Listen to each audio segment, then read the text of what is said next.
যে তিনটি কাজ ইসলামে নিন্দনীয় কিন্তু বৈধ। ইসলামে কিছু কাজ রয়েছে যা বৈধ হলেও নিন্দনীয় এবং ইসলামী নীতির সাথে পুরোপুরি সামঞ্জস্যপূর্ণ নয়।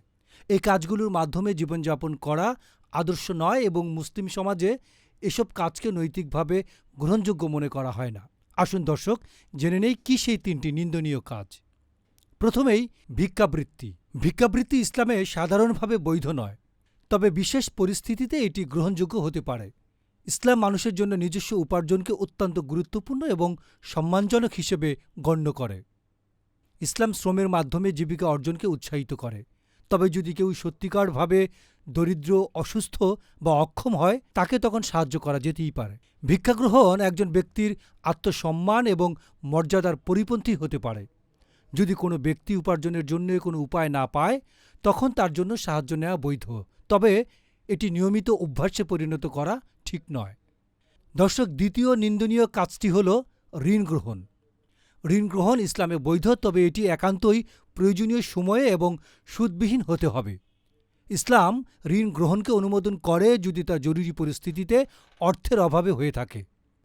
তবে ঋণ গ্রহণের কিছু বিষয় ইসলামে নিন্দনীয় হতে পারে। যদি ঋণের উদ্দেশ্য বিলাসিতা, অপ্রয়োজনীয় খরচ বা অপব্যয় হয়, তা অবশ্যই নিন্দনীয়। সুদের সাথেও ঋণ গ্রহণ ইসলামে হারাম। ইসলামে ঋণ শোধ করতে বাধ্য করা হয় এবং ঋণ শোধের অবহেলা বা অনীহা করা হারাম। এ কারণে ঋণ গ্রহণ তখনই বৈধ যখন এটি সত্য। সর্বশেষ যে বিষয়টি রয়েছে তা হল বিবাহ বিচ্ছেদ।